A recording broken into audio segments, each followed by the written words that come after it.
Hey, it's Alex. Welcome to Paper Trail. I am joined by my co-host, Sophie Hopesmith. Sophie, hello. Hi, hello. How are you? I'm good, yeah. Pre-Christmas madness currently going on, but Yeah. How's that shopping going? I'm one of those weirdos that actually did it in November. No. Yes. You're so prepared. I'm not usually. I don't know what happened this year. I think it's because I've had so many stressful Decembers. I just thought enough is enough. I just sat down and just ordered everything online, which is kind of doesn't feel very Christmassy and in the spirit, but just adding things to the now checkout. You can on the last weekend before Christmas, you can go and sit in a cafe and smugly sip something hot while sort of people run by, panicked looks on their faces. Just give me a look of loathing. Like, who is this person? Oh God, you were prepared. I hate you so much. Brilliant. Well, what is the gift that we have for our guests this month? Who have you been speaking to? I've been speaking to the amazing Rhiannon L Cosslett, who is just a powerhouse, basically. She's a very busy woman doing some incredible things. Her first novel, The Tyranny of Lost Things, came out this year with Sandstone Press. But on top of all that, she's a columnist. She's a feature writer for The Guardian. She's appeared on radio numerous times, and she's written some really fantastic pieces on both literature and social issues such as food banks, Brexit, depression. I recommend all of her articles, actually. And before all of this, in 2012, she co-founded the Vagenda, which was a funny feminist blog, which then turned into a very successful book. So she was just an absolute delight. Just had lots to say. I do need to have a disclaimer before this episode, I think, Alex, because... Oh, yes. I forgot. There were C-bombs flying around in this one, because Rhiannon chose 3 books by female writers that are really raw and primal. It was a really great, energizing chat. So we did talk about some quite sort of out there topics, and there was swear words. just in case there's any kids, if anybody's got kids around when they're listening to this podcast, maybe distract them with the Muppets Christmas Carol or something like that. Yeah, perfect. Yeah, so there, content warning. This will be our first, I guess I'll label this one explicit. Oh, that's exciting. That's nice. Yeah. Brilliant. Well, I really enjoyed, editing this was a treat. It was really fun to listen to your conversation. I think you both said some really, really interesting stuff, and the books sound fantastic. So let's jump right into it right now. Here is Sophie speaking with Rhiannon Cosslett.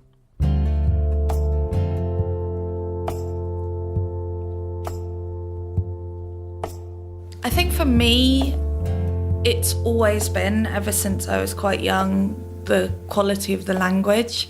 So if I read a sentence and I think, wow, that's good, that's usually something that will really attract me to a novel. I mean, obviously the coherent whole has to make sense as well, but I think, a brilliant command of language is great. I love a bit of humour as well. I don't particularly like books that are completely humourless, because I think even if you're talking about something that's quite profound and quite emotional and even tragic, there are elements of humour to be found in that. And some of my favourite authors, are really successful, I think, at blending those things. In terms of contemporary fiction, I think...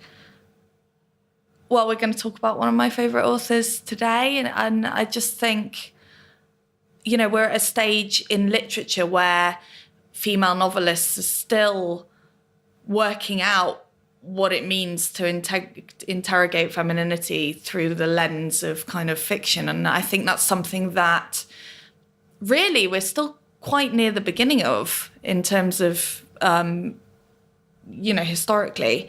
The history of kind of world literature. And that for me is something that really appeals as well. Something that looks at a facet of being a woman in a different way will always appeal to me. That definitely comes across in these 3 books. Yes. They've all got that, definitely. Yes. And so that leads on quite nicely, I think, to your first choice, which is Department of Speculation by Jenny O'Feill, because what you were saying about the language, because there were entire sections of this book that I just circled and underlined. And for those that don't know, it's written in these tiny paragraphs and these fragments.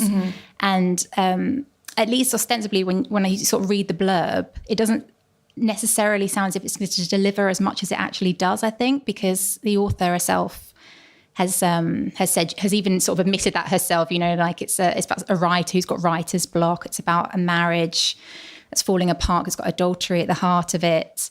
But yeah, it rises above that, I think, and maybe because of the way it's written. Do you think partly the reason you love this book is because of that form and that brevity? Yes, I mean, I think it's become very fashionable now, that kind of fragmentary writing that Jenny Offill does so well. But she was really one of the first people that I read anyway who experimented that way with the form. And I think what's so brilliant about it is that, some of the fragments are quite aphoristic. They're like the kind of quotes that you might put on a fridge. Were they not so sort of bleak and profound? Like one of the ones that she says quite near the beginning is, the Buddhists say that there are 121 states of consciousness.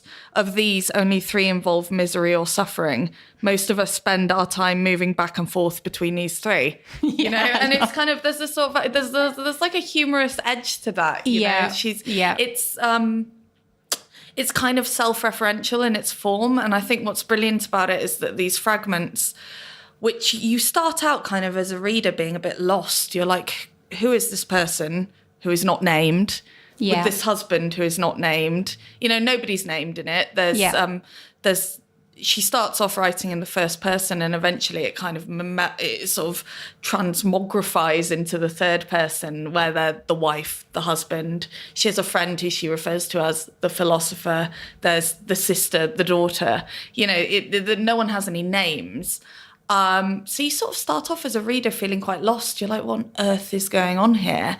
And I think what's so brilliant about it is by the end, the fragments will kind of coalesce to create this whole that is just so profoundly moving about this relationship between these people and about this marriage and about the kind of experience of motherhood as well, when you've been somebody who wanted to create and wanted to be, as she says, an art monster. I loved that term. That was amazing. Do you want to just briefly explain what she meant by that for anyone who hasn't read the book? She's a novelist and she's written one novel and she's struggling to come up with a second novel or to finish a second novel. And, there's one bit where she bumps into someone, an old colleague, and they say, oh, what's happening with your second novel? And, the point is she's had a daughter and sustaining her child in her marriage had to be her focus. So the quote about the art monster is, she says, "My plan was never to get married. I was going to be an art monster instead. Women almost never become art monsters because art monsters only concern themselves with art, never mundane things. Nabokov didn't even fold his own umbrella. Vera licked his stamps for him." I just loved that. I wrote that bit down as well. It's so brilliant about her experience of kind of going from being this person who is an artist, whose identity is the art that they create, to being somebody whose identity has been created for her by these kind of feminine archetypes that she's come to embody. And I think it does that really, really subtly as well. Yeah.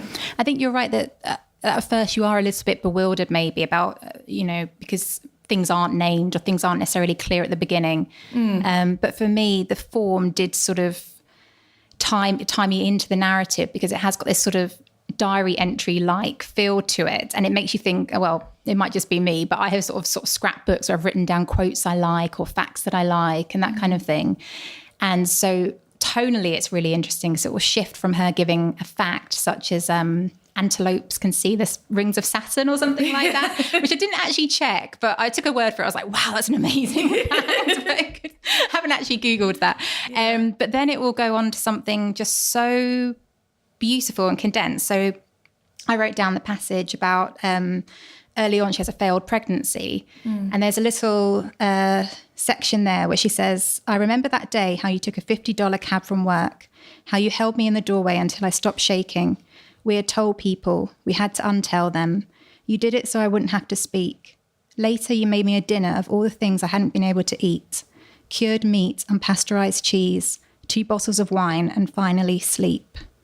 And it was just so beautiful. And it was kind of weirdly romantic as well. And it's sort of bittersweet and it's sad. And I just felt that she did that throughout the book really well, that she took these sort of quite sort of, like you said, humorous things. She took these profound things. It sort of veers from sad to really beautiful. And I just thought it was just really well done for such a small book. Yeah. I think she makes it look easy. And I haven't read about her writing process, but I doubt it was, because it's just, I've probably read it 5 times now.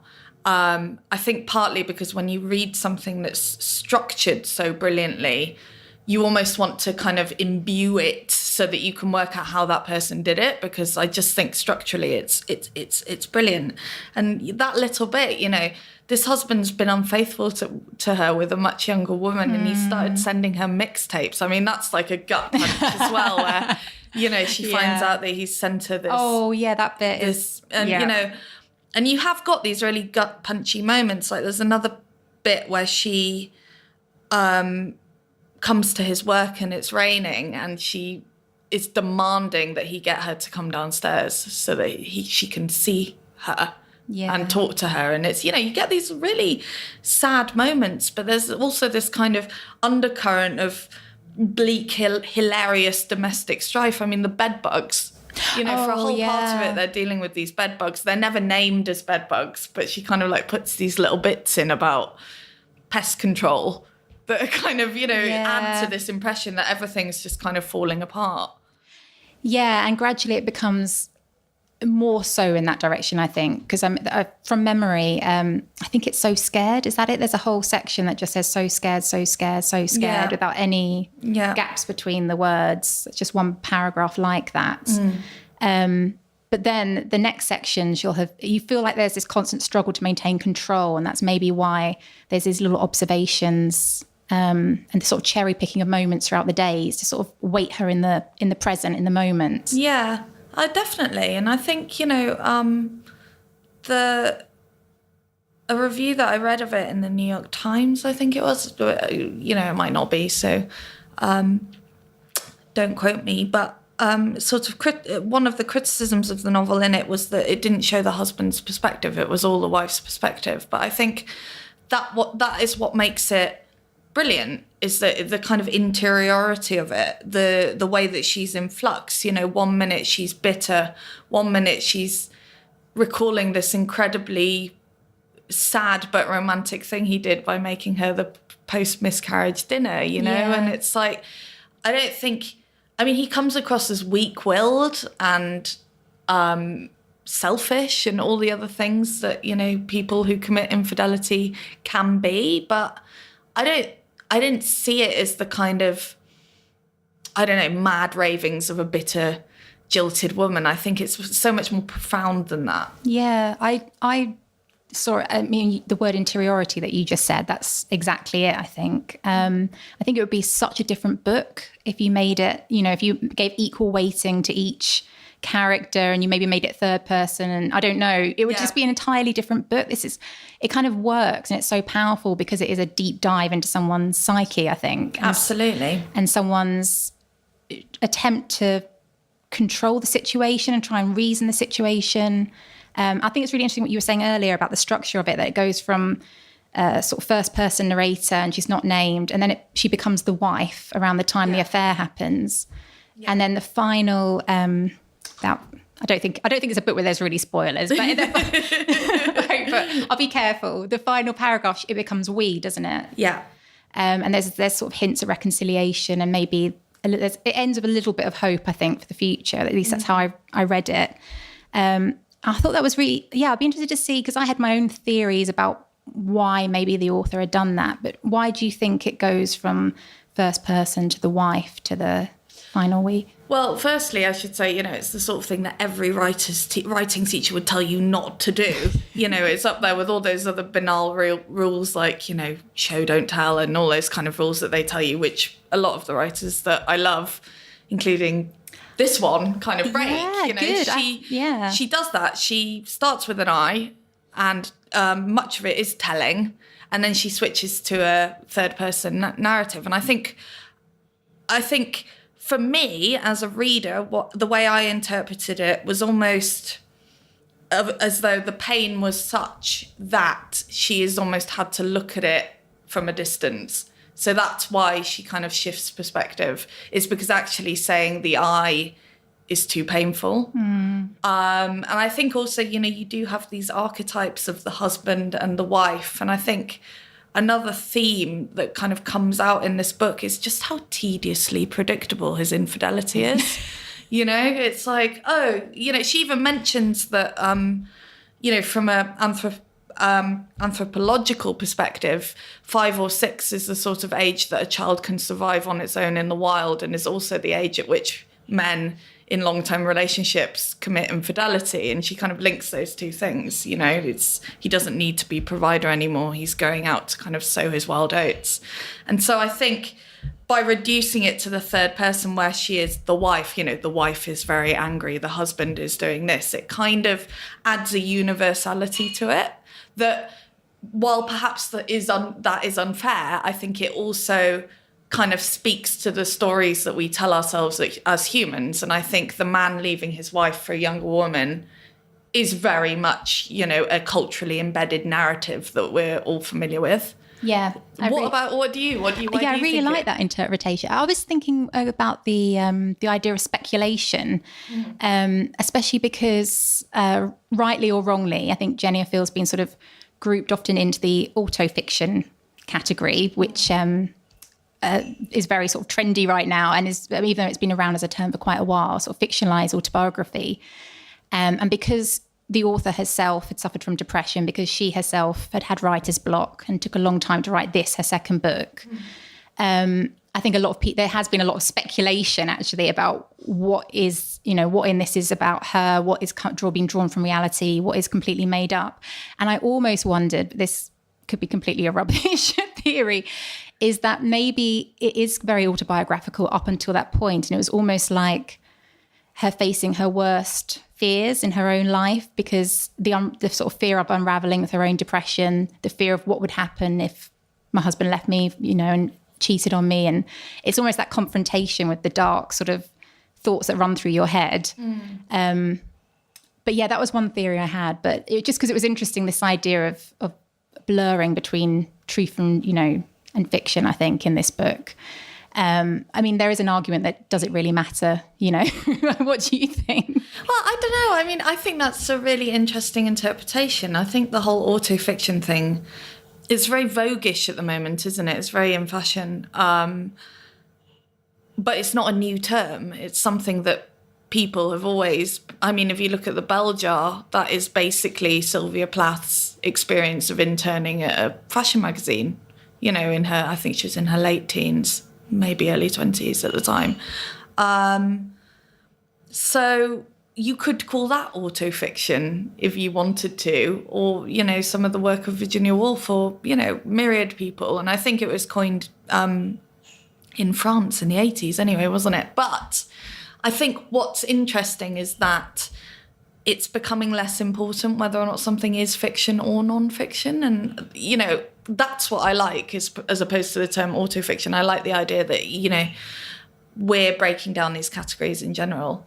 Yeah. I just think, but, she has, I suppose, because I write fiction myself, and I get so annoyed when people say to me, oh, it's autobiographical, isn't it? And it's like, no, it's fiction, that I kind of feel almost like ferocious in wanting to defend Jenny Offill and saying, well, no, she's had it labelled as fiction.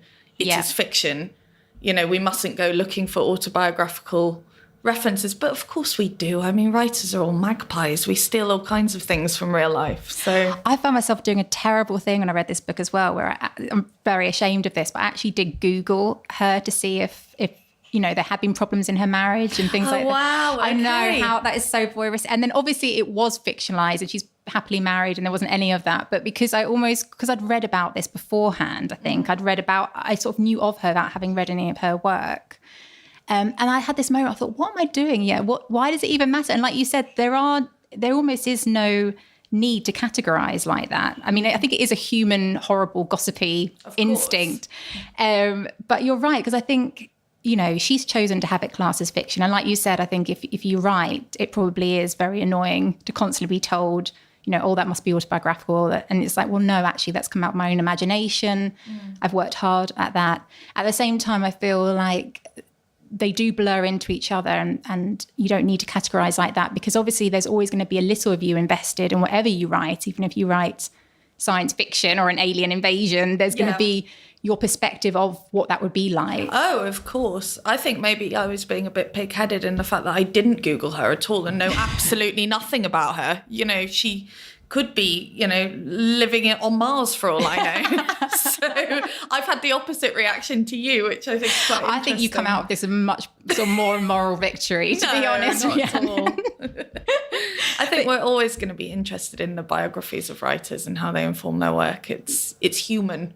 So that leads us very nicely, actually, to your second choice, which is The Days of Abandonment by Elena Ferrante, an author who's had a lot of speculation into who actually is the writer behind the books that she's written.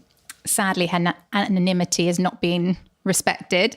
But yeah, I really loved this book. So, I mean, I loved all the books you chose today, but this one was just... I'd say it put me through the ringer, to be honest. Could you just sort of go into what it's about, and just briefly for people that haven't read it, and maybe explain what makes it one of your favourite?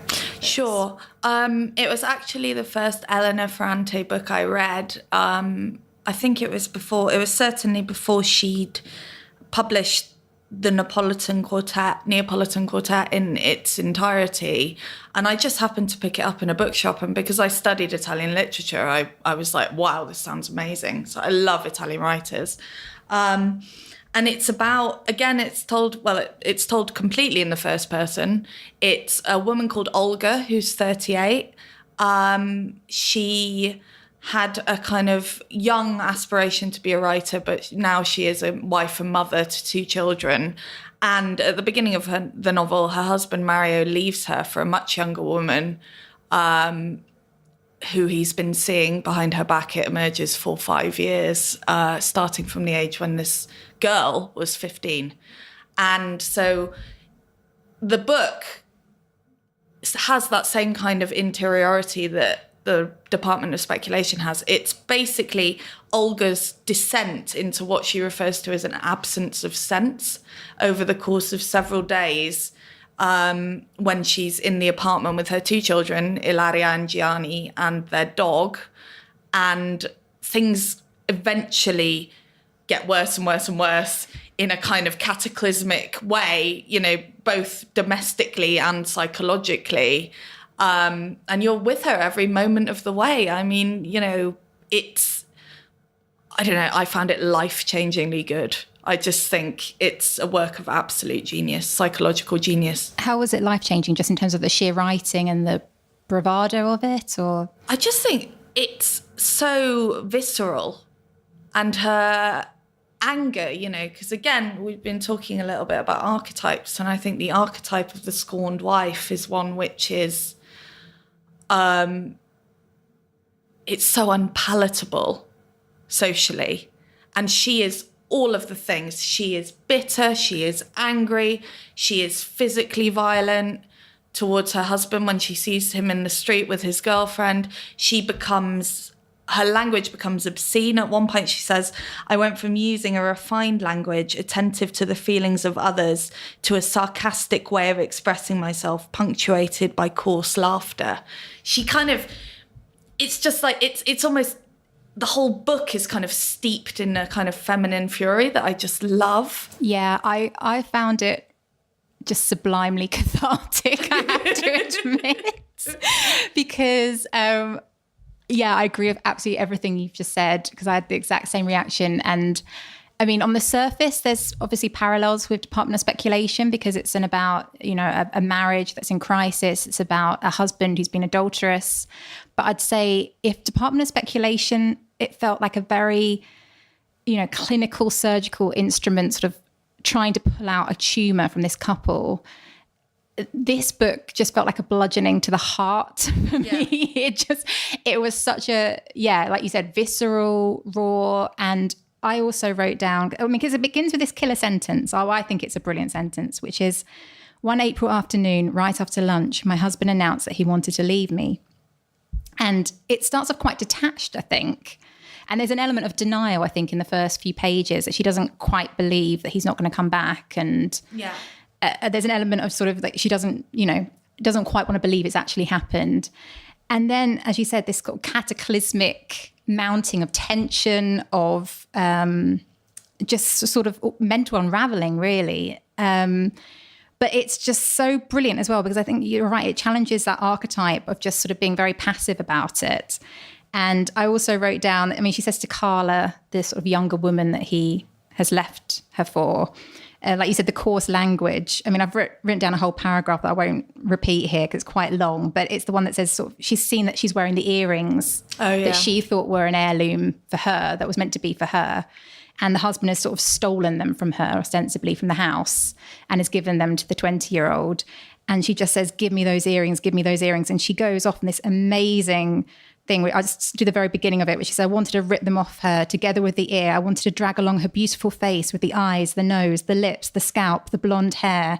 And it mounts like that. And it's just so brilliant just to see a woman allowed to be furious, to be ugly, to be bitter, to be violent, like you said. I don't think I've ever really read a comparable act like that, or a character like that. I was trying to think if there was, but I couldn't think of anything. How are you with swearing? Because am I allowed to swear? Because in that scene, she says to her husband, do you lick her cunt? Do you stick it in her ass? This is incredibly brutal, animalistic language that she's using.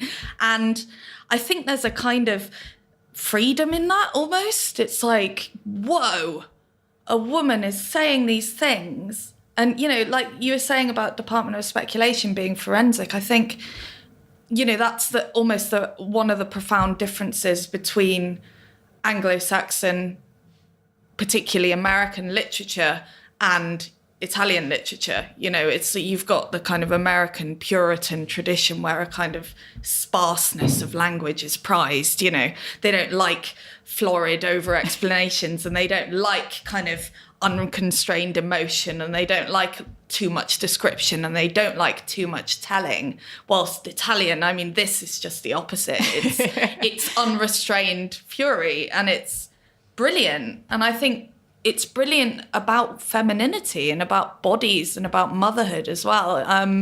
There's a bit where she talks about being a mother, and there's a kind of parallel. There's something quite Hitchcockian about it, because she gets an ant infestation, and this is part of the kind of domestic drama. So you've got the kind of horror of the ants everywhere, and then she says things like this, which is, I was like a lump of food that my children chewed without stopping, a cud made of living material that continually amalgamated and softened in living substance to allow two greedy bloodsuckers to nourish themselves, leaving on me the odour and taste of their gastric juices. I just want to clap. It's, I can imagine it would probably make some people feel very uncomfortable, the sort of language that she uses about motherhood. And maybe it's because I'm not a parent, I don't know, but to me it just felt as if I thought it was a brilliant portrayal of motherhood, because I think there's often an assumption in literature that that the character is defined by that mothering, and here you can tell that she's got a quite a not difficult, but it's not straightforward relationship with that being part of her character. She is her own person. She talks about having worked in the past. There's more to her character. And she obviously loves her children. There's no question of that. But does she want to be a parent 24/7? There is a slight sort of resentment at times. And I think even the title goes back to that sort of very evocative, provocative nature of the book, because it's got the word abandonment in it. And I think actually there is that sort of warts and all feel to this book, where it's like, no, he hasn't just left the family, he's abandoned the family, and she's the one that's been left to sort of pick up the pieces and deal with all these crises, just one after the other. And as she was saying that, I suddenly thought, I hadn't really thought of this when I was reading the two books, but obviously Department of Speculation has the lice, and then we have the ants here, and there's that same sort of sense of even the house is being invaded. You know, there's an invasion on all this sort of sense of security, and the sense of safety has been violated. It's fascinating because it's, you know, it's a kind of how the domestic can become a horror film, you know, and I think for women, and I think both of these books really capture that. And, you know, what I love about all of the work of Elena Ferrante is that she is so furiously kicking against the misogyny that's inherent in Italian culture. And I've lived in Italy, and it is a deeply, profoundly misogynistic culture. And I just think this piece of art is such an amazing response to that, such a furious response to that.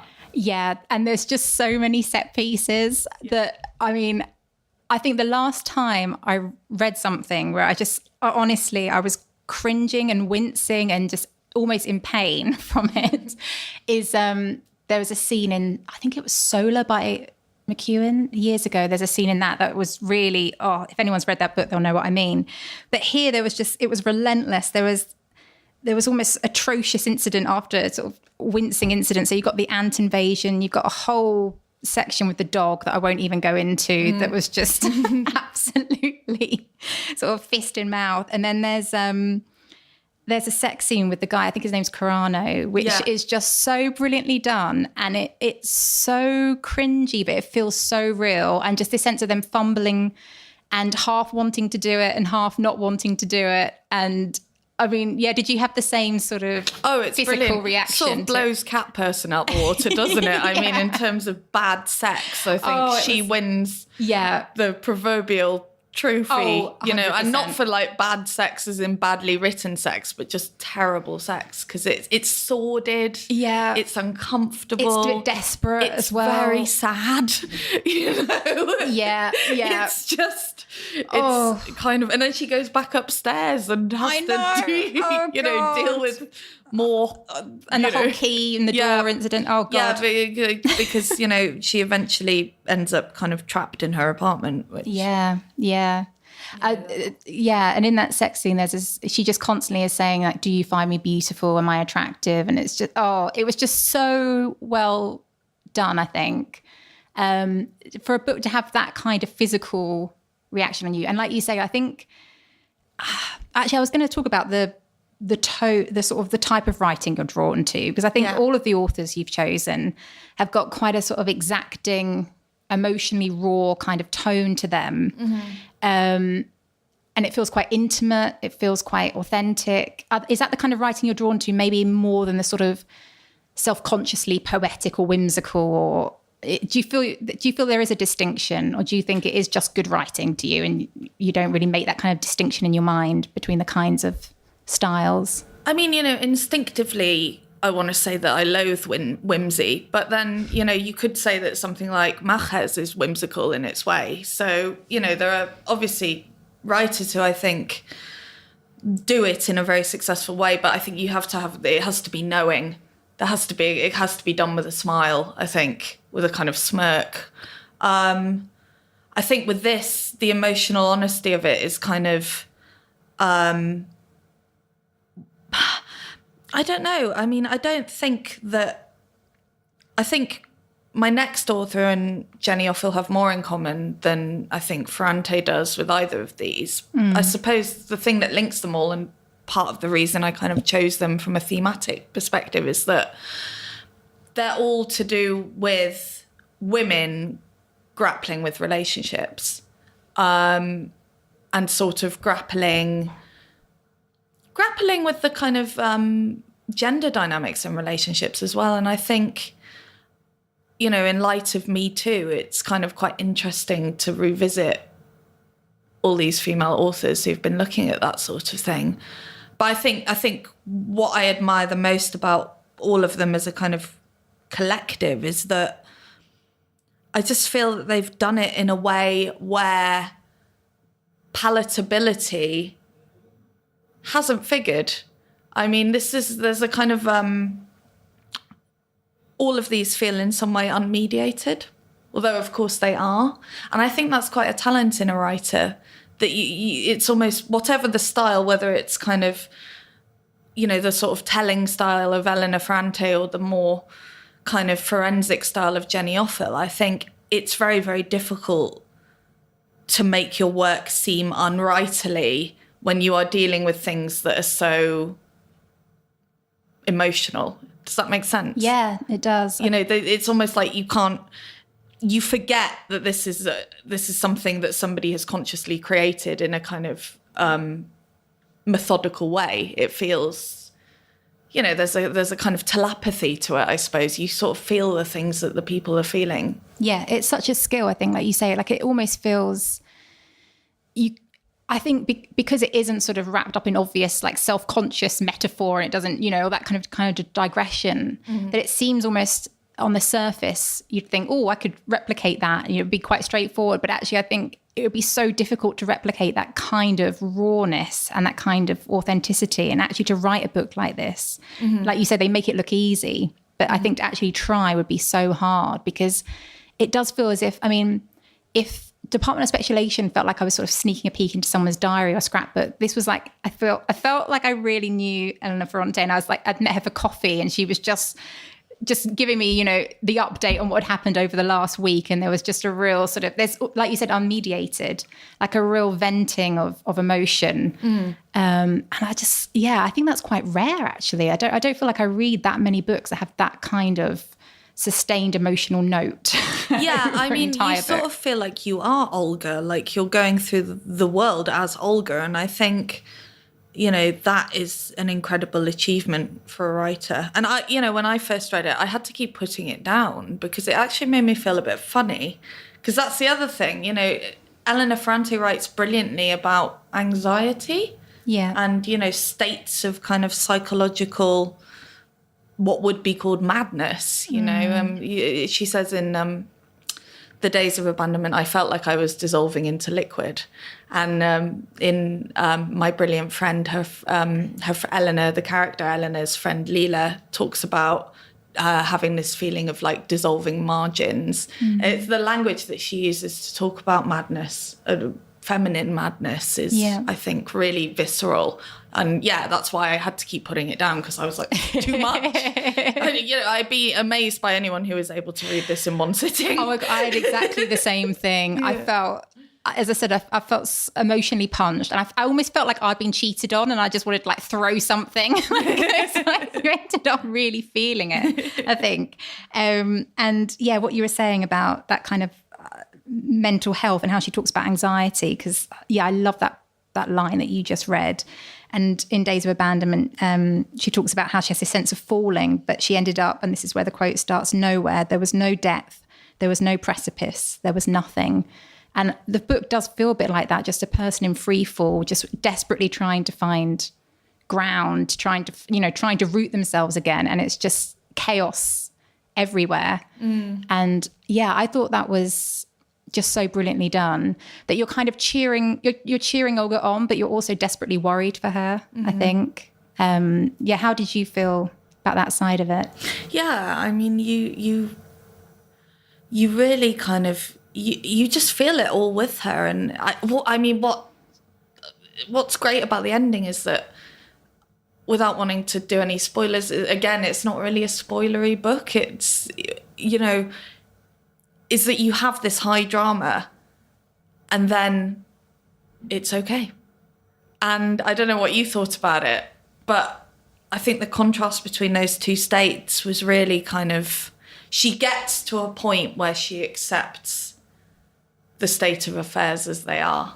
Yeah. I thought that final paragraph was honestly absolutely perfect. Yeah. I thought it was beautiful. And I think it's very rare for me to read a book. And, you know, sometimes the ending I think can be potentially disappointing, even in the books you most love. And this is one of those rare occasions where I read it and I just thought, no, that's perfect. I can't imagine it ending any other way. But I think people just have to go out and read it, because I'm not going to. Yeah.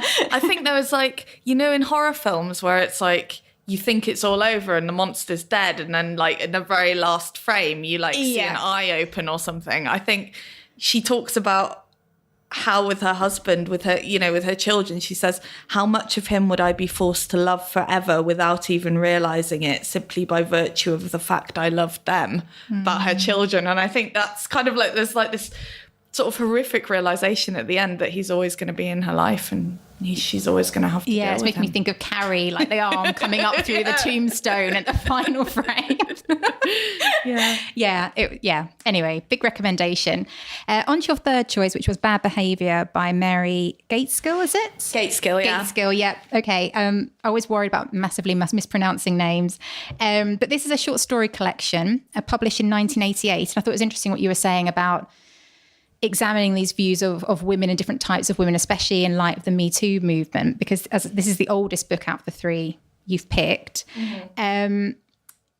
Could you just maybe talk about, because it is a short story collection, what it is about short stories you love, and in particular why this collection?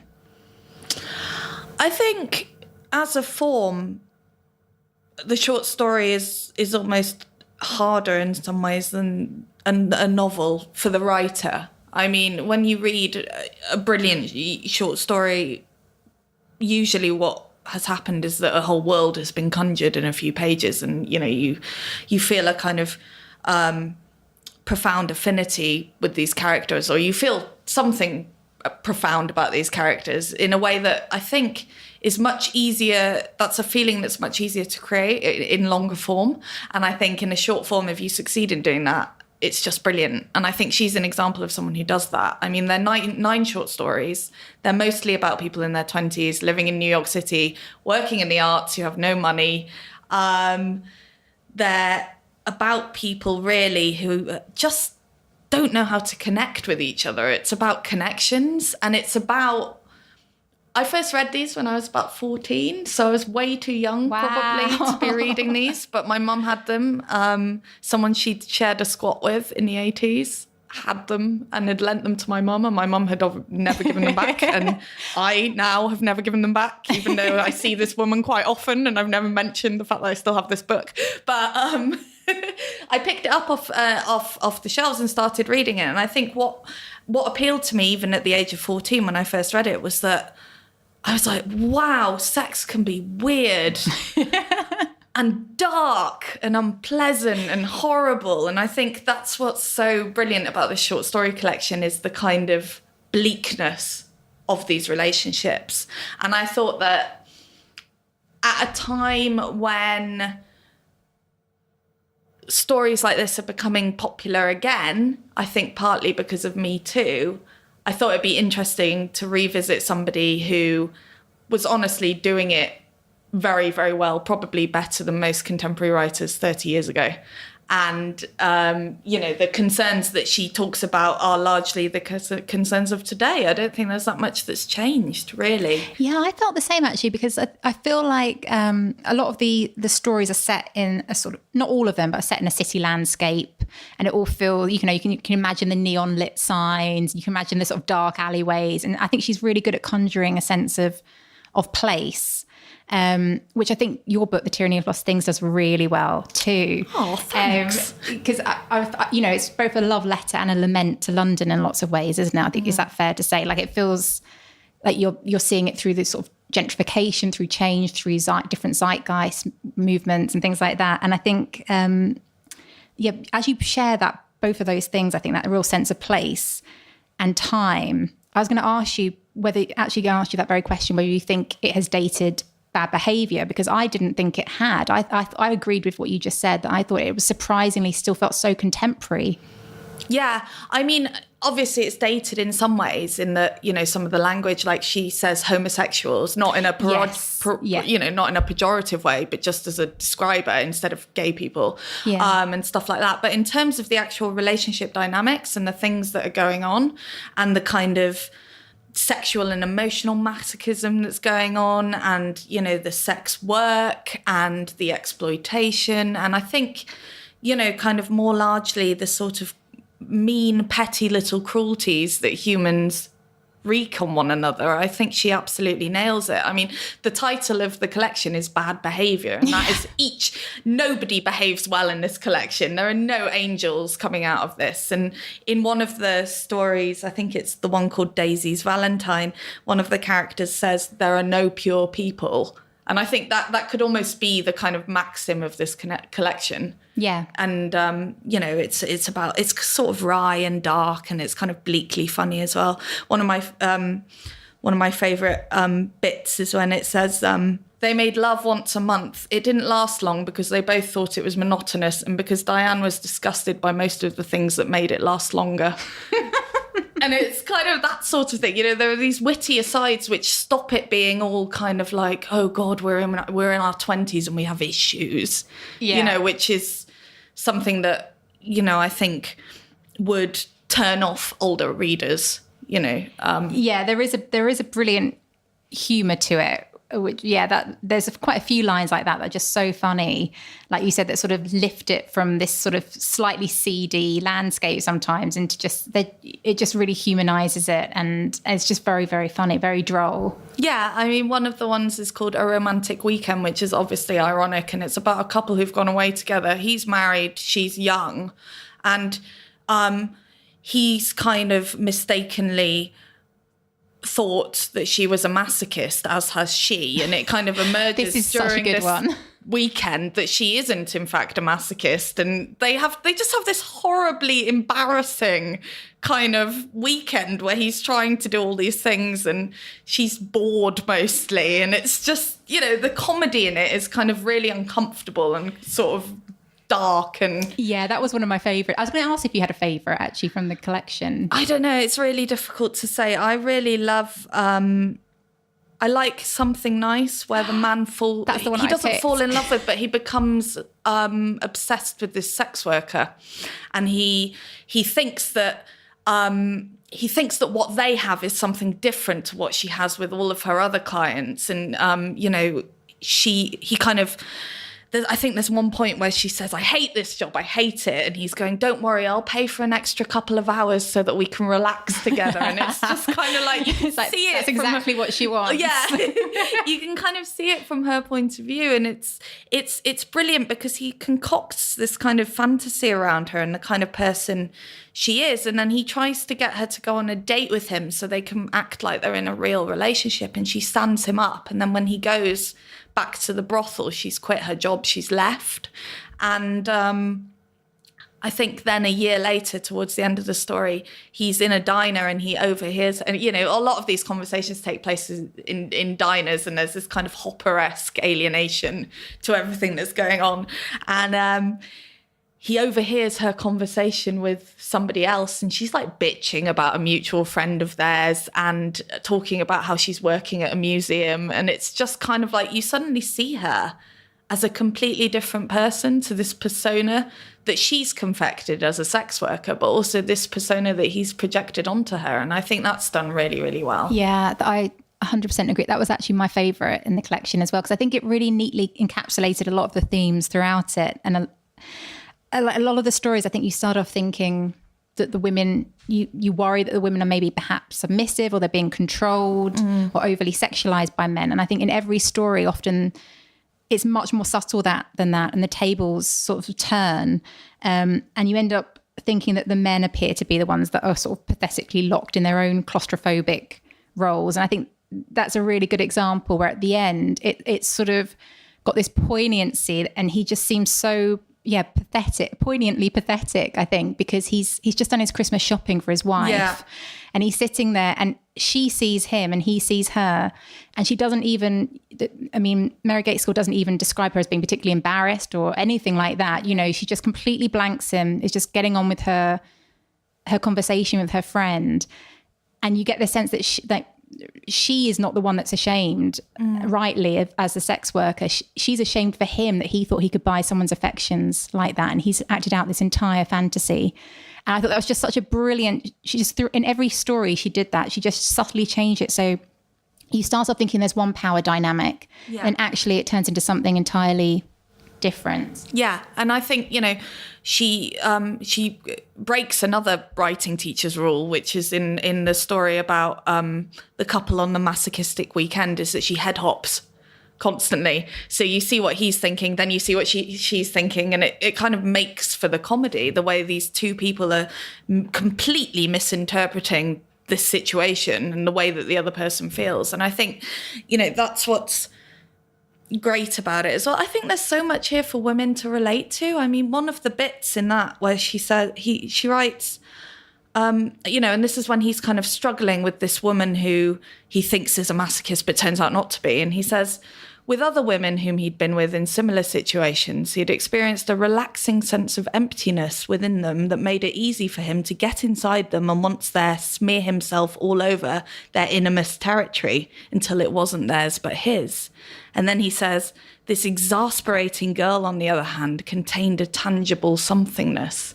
And I just think, I know so many women who can relate to that, you know? It's just, even if you're not like, even if you've never gone on a horrible romantic weekend with somebody in order to try out an S&M dynamic, like you can still relate to that because there's a kind of, you know, lesser dynamic there going on with the genders that I think a lot of us will kind of go, oh yeah, I've been with someone a bit like that, you know. And Mary Gateskill was a stripper for a while, and I think she's kind of well placed to sort of look at those dynamics. That, you know, I'm going into the biography of the author there. So no, but I think you're right. There is this kind of familiarity and authenticity, and I think, even, I mean, I guess something doesn't have to be autobiographical to.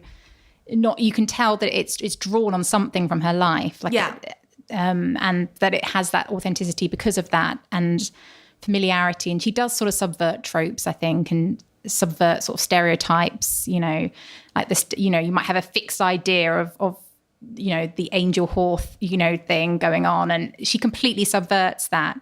But there's also stuff in here that, like, I also really like the story Connection, which is about the two female friends, because that's a whole different scenario, and this sort of toxic friendship between them that is almost like a love affair. And it did make, you know, and I think, again, you can relate, every story has something you can relate to. So I think for, you know, not speaking for all women, but a lot of women have had those kind of friendships, especially when they're young and teenagers, that is almost like a love affair. And you know, it sort of follows that same sort of pattern almost of that betrayal, or it's like a breaking up when you have an argument. And I thought that was really, really well done, that sense that maybe that was the grand love affair of their lives in some way. Yeah, I mean, you get, there are all kinds of relationships in this book, not just heterosexual ones. You know, there are gay relationships, there are friendships, there's, you know, mother, wife, you know, all these different relationships. But I think what's so brilliant about it is how much, considering how young she was when this was published, how she nails it. I mean, you know, you don't read this and think, oh, this is the work of a 26-year-old or however old she was. You know, it feels incredibly mature and incredibly kind of clear-eyed about people. And I think, you know, so ambivalent in terms of feminism as well. I mean, what you've got here are female characters who are sort of halfway between the kind of feminist revolution and the sort of upsurge of advanced capitalism. And that tension, I think, shows in all of the stories. I think the central one, Secretary, is the one that's most famous, which they made a film out of. And what's interesting, sort of looking at it in a kind of Me Too era, is how different the film is from the reality of the story. It's about a young woman who goes to work for this lawyer, and he spanks her. And in the film, it's kind of turned into this sort of very quirky, kind of fluffy, romantic sort of exchange, you know, sexy and romantic kind of exchange. In the story, it's a lot more ambivalent. You know? I was really, because I haven't seen the film for absolutely years, but I remember I watched it quite young, about 20. I remember really loving it. I don't know how I'd feel about it now, because often you have to revisit these things, don't you? But yeah, I read the story knowing that the film came out of it, and I was really shocked actually at seeing it from that different angle, because you're so right, like in the film, it's how I remember it anyway, is that it's quite transformational, it's quite liberating for her. She self-harms, and it's a way for her to sort of come to terms with that. And I don't know, there's a sense of sort of transformation, redemption, all those kind of things. And in the story, it just feels so wrong. It just feels like such a breach of power, and such a, the guy just comes out of it so badly. And he, at the end of the story, someone says to her, do you know that, because she quits the job, someone says to her, do you know that your old boss is running for mayor? Yeah. And it just, when I reread that, I was like, oh God. Yeah. And she is turned on by it. She does masturbate about it. She is kind of confused by it, but she's also sort of depressed by it. And there's an ambivalence there. Yeah. So it says at the end, for some reason, I remembered the time a few years before when my mother had taken me to see a psychiatrist. One of the more obvious questions he had asked me was, Debbie, do you ever have the sensation of being outside yourself, almost as if you can actually watch yourself from another place? I hadn't at the time, but I did now, and it wasn't such a bad feeling after all. So it's, it's a kind of, I don't know, there's a brutality to it that I think is completely lacking from the film. Yeah, I agree. And actually, having read the story, it made me retrospectively surprised that it was lacking from the film, that it's so different. They actually completely take that out. As you said, she can still be, she's still turned on by it in some way, but it's still a massive violation. That's the thing. And those Absolutely. two contradictory things can both be true. Yeah. And I think fiction's excellent terrain to explore that, because, I think these kind of grey areas are not being sort of properly interrogated by social media, certainly, or newspaper columnists, for my sins. I think fiction is, it works so well. She talked herself about the kind of violence that is sort of inherent to some sexual dynamics. She said, it can feel like love, especially if love has been connected to violence in the past. And that's her talking, I think, as an author as opposed to as a character. Yeah. It's so sort of humbling and dazzling, I think. Like, you're right, that this author could be in their mid-20s and have such a maturity of the complexity of all the human emotions and about human sexuality, and about, as you said, that there are all these grey areas and shades. And I was just completely impressed by it. Yeah. Yeah, great. In fact, all three of your book choices I was completely impressed by. And so, just looking back on them all, actually, because there are overlaps, and they are all sort of dealing with quite sort of uncompromising female characters who defy convention and expectation, who write with this sort of, no holds barred kind of tone that's completely stripped and unadorned. And all three books, I would say, are completely an emotional roller coaster in the best possible way. I mean that as a compliment. So do you think you read with the solar plexus? Do you think you're looking for that kind of real gut reaction to books? Not always. I wouldn't read these books rapidly in successsion.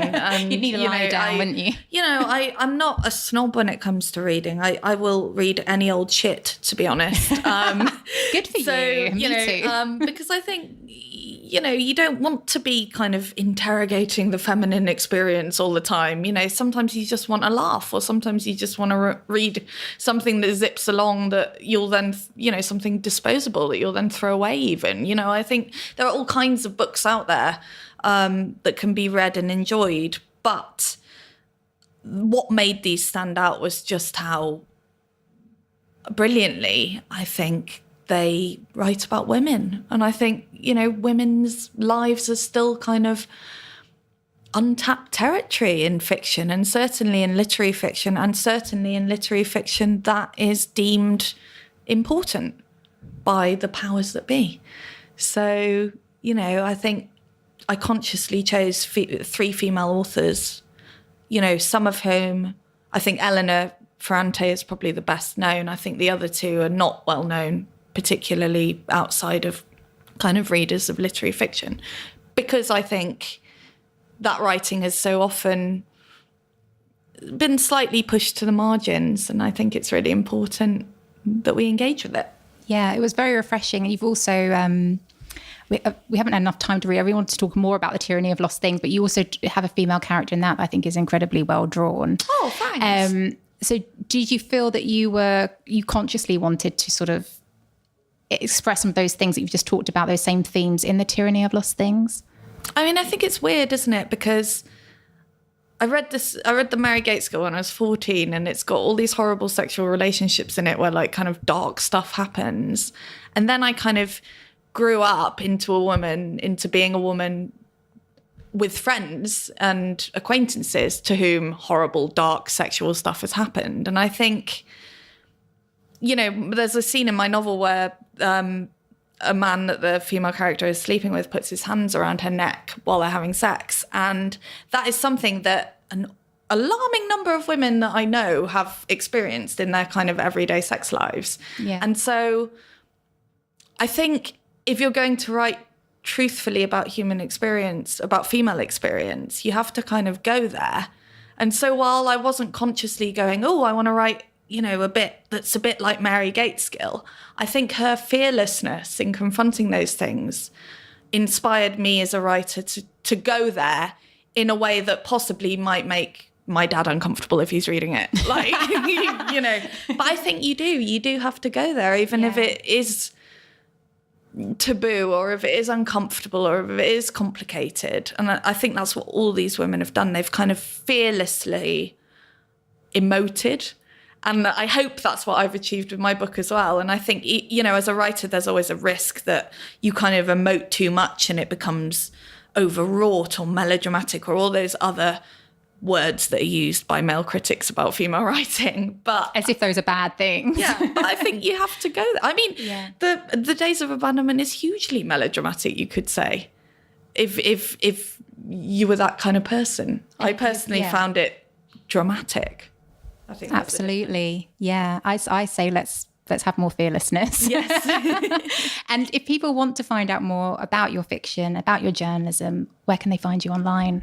They can find me on Twitter, usually moaning on about some article I read in the book section of some newspaper. Or I'm also on Instagram, which I've really fallen in love with because it's so pleasant. Compared to Twitter. Compared to Twitter, it's so nice. And you can also find my columns on the Guardian website. Brilliant. I urge everyone to do that. Thank you so much, Rhiannon. Thank you.